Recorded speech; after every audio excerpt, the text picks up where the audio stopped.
Hi everyone and welcome to Season 2, Episode 1 of Mighty Moron with me, the United City FM. So we start our second season at Club Deportivo Moron in the second tier of Argentinian football. Last season we defied the odds and stayed up in the division very comfortably. We were supposed to get relegated and we finished mid-table. Can we do it again? The squad has been reshaped slightly. And I'm not sure whether we've got the quality or not to do this again, but we're going to give it as good a shot as we can. So, first episode of the new season, first game of the new season coming up. Let's see what happens.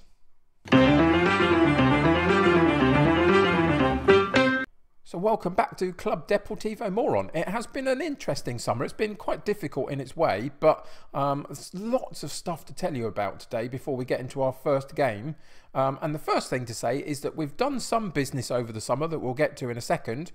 A few ins and outs, mostly on frees. There wasn't much money that we could spend, but having done that, you can see that the club finances are much, much better. They were improved by the competition money at the back end of last season, and they were also improved by the ticket sales at the beginning of this season, the season ticket sales. So the finances are pretty decent.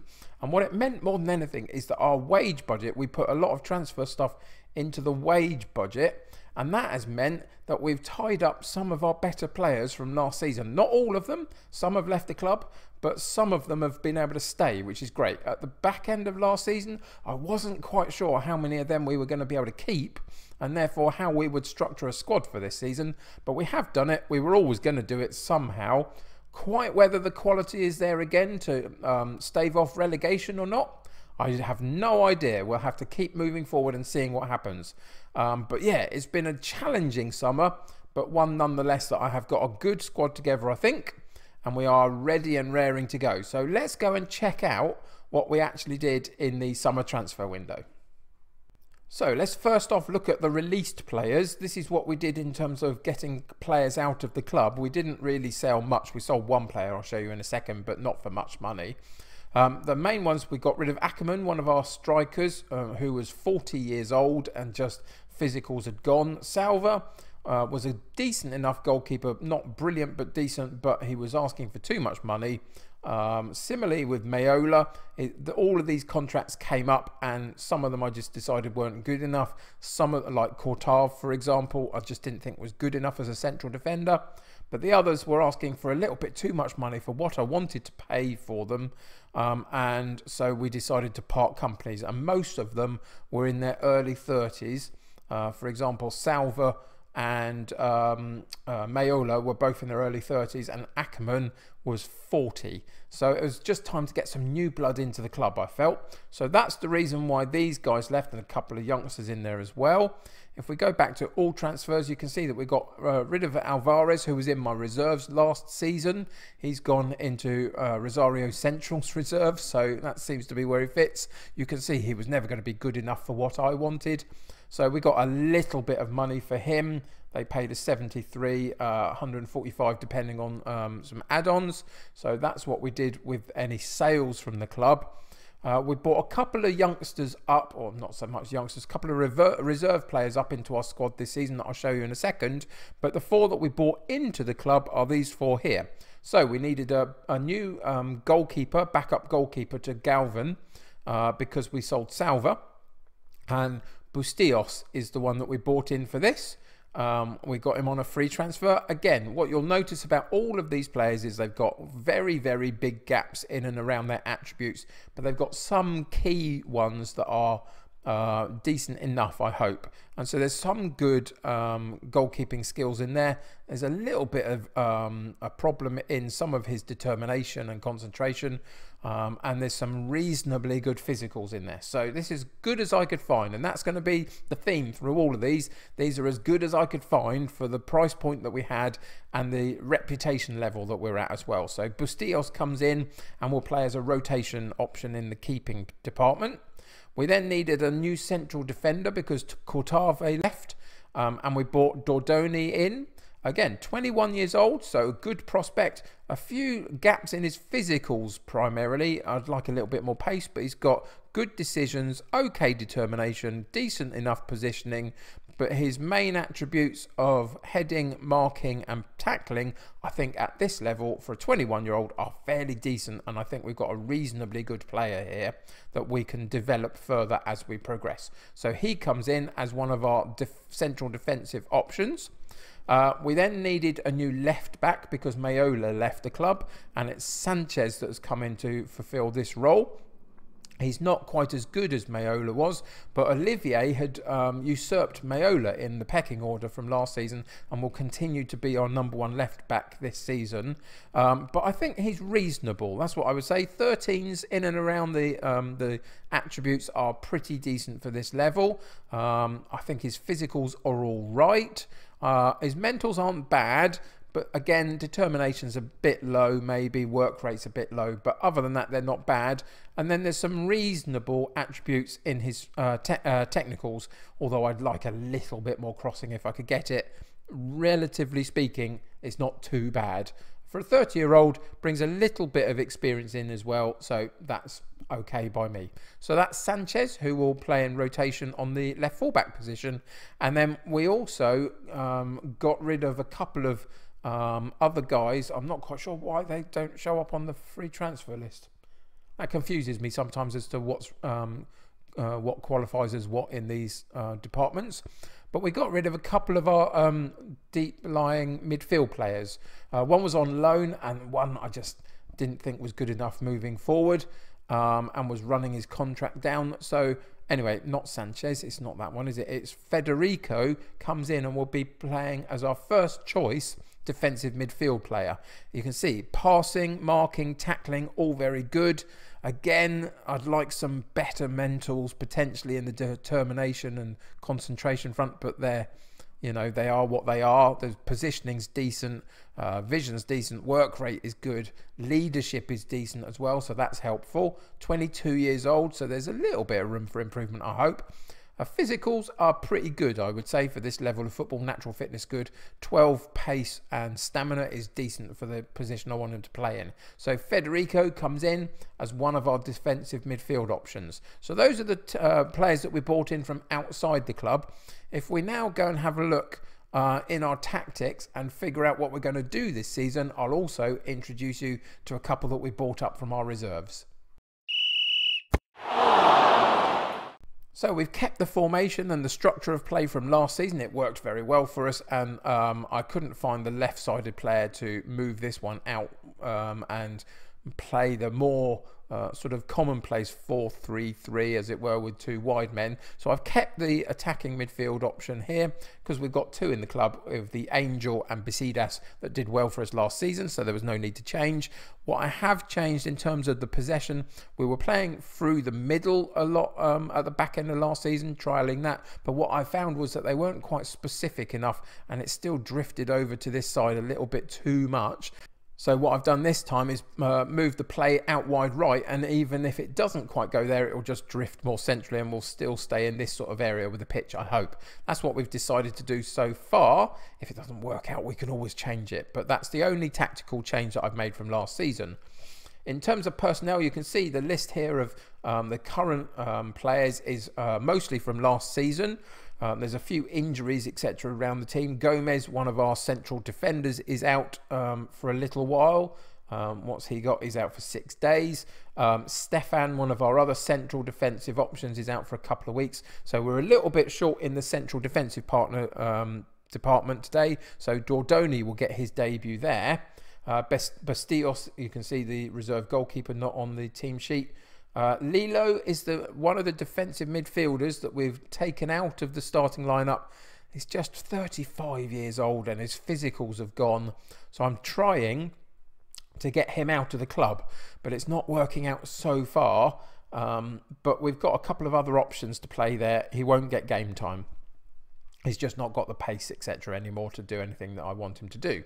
So, looking through this and having looked through the starting 11 primarily from last season, The other players that we've bought in from the reserve levels of the club are primarily backups in the striking department. We had a couple last season that have come out of the club, the likes of Ackerman, for example. We needed to replace them, and I had a couple of good options in the reserves. So the first one is Enzo Galliano, and he is a reasonably good, quite a high flair striking option. At 21 years old, he's got plenty of time to improve, but I think you can see that in key areas he's got relatively good attributes for this level of football. So he's the first option that we bought up, and the second option was Levazzi, and he was also in our reserves. 24 years old, so a little bit more experienced. He's got some decent mentals. Physical's not brilliant, although the pace is pretty good, but he's got some decent finishing and heading and technique, so there's another good option there for our striking position. So those two, along with our #1 guy, Cherry on Top, who will start the season as the top guy, those three will fight for the striking position this season. The last player that I want to show you is Gayer, who is another guy that I bought up from the reserves, 20 years old, and he's going to be the rotating option for the holding midfield player. He can play both central and holding, but it will probably be the holding midfield player that I use him most in, just as backup for Federico, the new guy that we've got currently playing there. So those are the players that we bought in. You can see that we managed to keep the likes of Brogy, for example, and Ramirez, who was a star of our show last season, and they'll be back for some more this season. Brogy particularly is a really good right back for this level of football at 26 years old. So yeah, it was good to be able to sign a couple of them on for a further season or two. So yeah, all in all, it's been an okay summer. It's better than I thought it might be. We've got a couple of injury issues. The likes of the Angel are not quite match fit just at the moment, so he's on the bench. So what it means that for today, before we go into the actual game, let's go into the competition page itself and look at the Primera B Nacional, because it's been reshaped slightly. We've now got two groups of 18, not 16. There's been some more teams added in. And the two groups have been redrawn. So there's some in here that we didn't play from last season, and some that we have kept. If we go and have a look at the season preview, you can see that we're down in 33rd position out of 36. That's where they expect us to finish. The problem that we've got is that the 2 or 3 directly above us, I think, are all in the other division, in the other group, should I say, and so are the 3 below us. So all of the teams in and around us pretty much are all in Group B.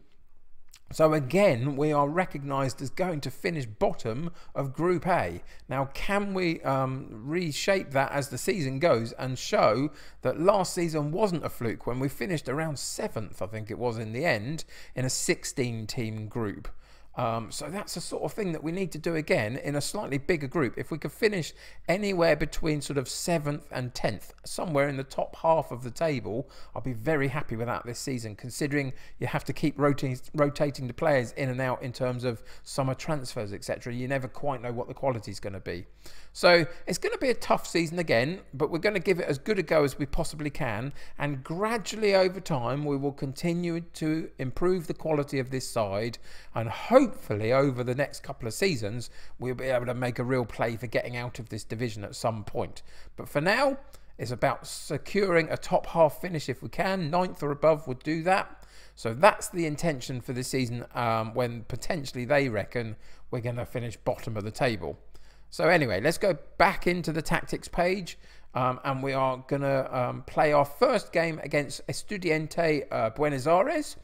And for that, we have Galvin in goal, Dordoni and Corso in central defence, Gozzarino at right back, Olivier at left back, Federico Cranvita, good boy, in central midfield, with Basidas and Ramirez supporting Cherry on top in the striking position, with a bench of Brogy, Sanchez, Gayer, Cholki, the Angel, Glaby and Galliano. So just before we go into the game, Cholki is one of my Patreons who gets his name in the game because of the tier that he's subbed in my Patreon, and this is where he's at. He's 17 years old. We bought him up from the junior side last season, and he's improving little bit by little bit. His passing's gone up by 1. There's some good determination in him. You can see that the arrows suggest that there are a number of key of other areas where he's improving, which is good. He'll hopefully get a little bit more game time this season, so hopefully this guy will continue to improve, and we'll keep an eye on him as he does it. So that's the last thing I needed to tell you about. I think if I've forgotten anything, let me know in the comments below and we'll sort that out next episode. But for now, it's the first game of the season, so let's get into the first game and see what happens. So I don't really know what I'm going to get from this team this season particularly. So we've just calmly gone in there and said, it's over to you. Go and have a good game and just let them play. We're at home, which helps always to try and get off to a good start. We played Estudiantes last season. They finished quite high up, I seem to remember, about 3rd or 4th. So they're going to be tricky. So let's see how we get on this season with a slightly new lineup. Although a lot of our new players are not in the starting lineup so far. A lot of it comes from what we had last season, which is no problem at all. It feels a little bit far away. Let's just check the settings here, but they are right. So that's just where the camera is in our ground, I guess. But so far, one opportunity. It's been a little bit quiet. You can see that in terms of the stats for the game, Estudiantes has had more opportunities than we have, but we're still in this game. Here's a chance for us, though, to get a good chance at goal. Can we work the ball into the penalty box to have a good shot? And it's Ramirez runs through the defence like they weren't there, but then the goalkeeper pulls off a good save. Good run from him. He was a star of our show last season, Ramirez, and will probably continue to be this season. A lot of the creative stuff comes from him. And that time, the corner kick was a little bit disappointing. Swung it too close to the goalkeeper. Didn't have anybody there, and there was no problem. They have a go on a corner kick, and theirs was a little bit closer. From the back post, they had a header at goal just over the top of the bar. I think the goalkeeper mostly had it covered, but you can never quite tell.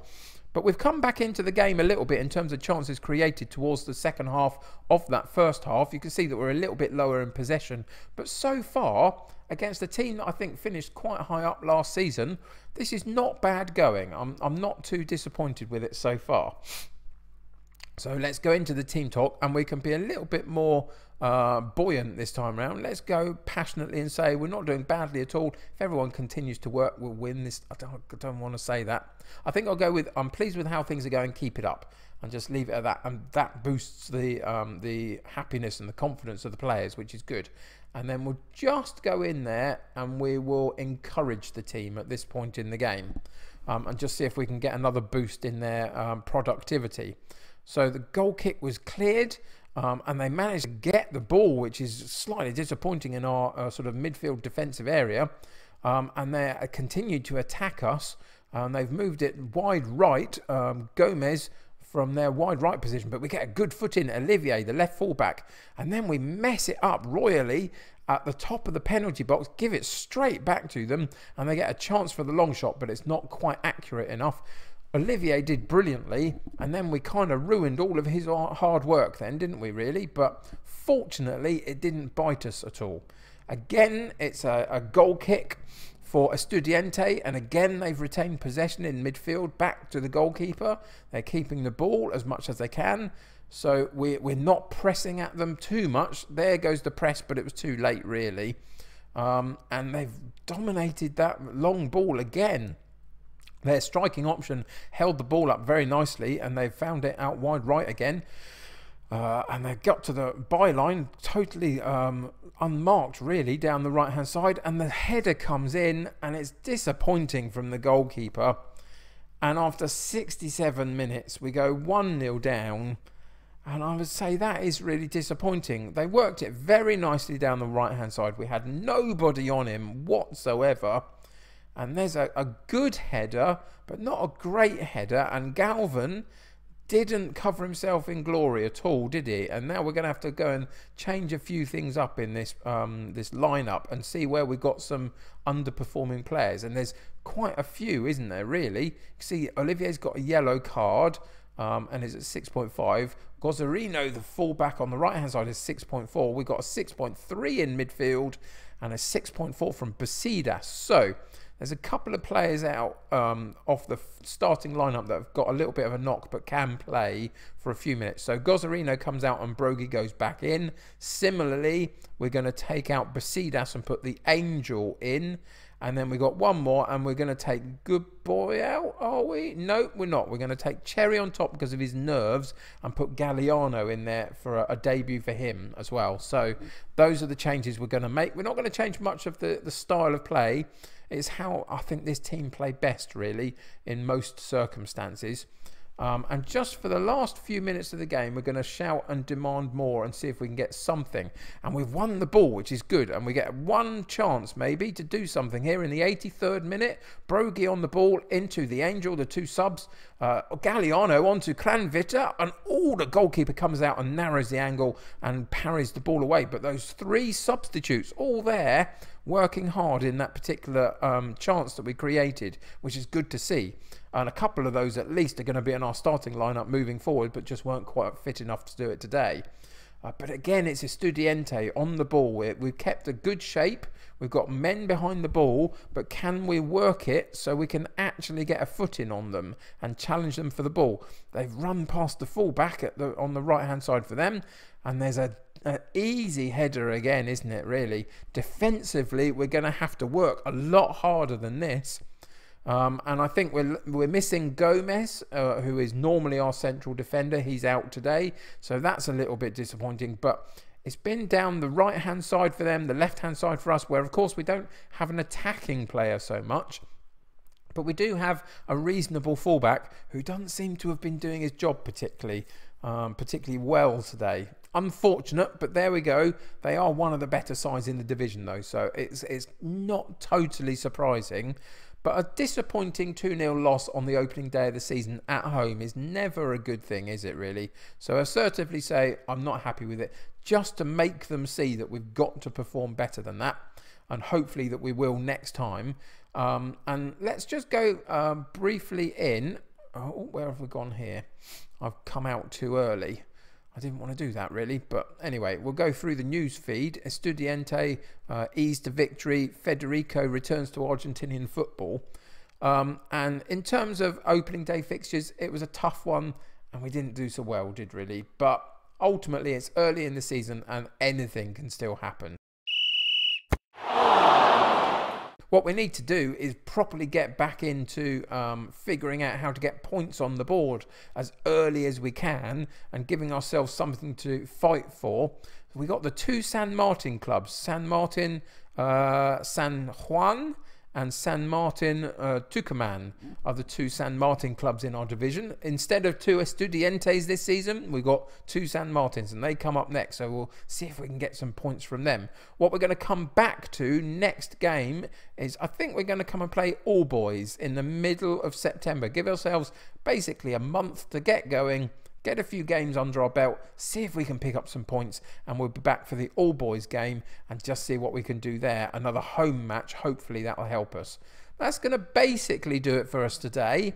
It was a little bit disappointing, but they are a very good side and probably will challenge for the title this season of Group A anyway. So there we go. First game done. Not quite what we wanted, but at least the season has got going, and I suspect there'll be better days to come. So I hope you'll join me for them. Thank you for joining me today. Subscribe to the channel if you haven't already and join my United City community. The more the merrier. If you haven't clicked a like button on this particular episode, please do that for me. It helps me get seen by lots of other people. Until next time though, take care of yourselves. I'll see you very soon. Bye for now.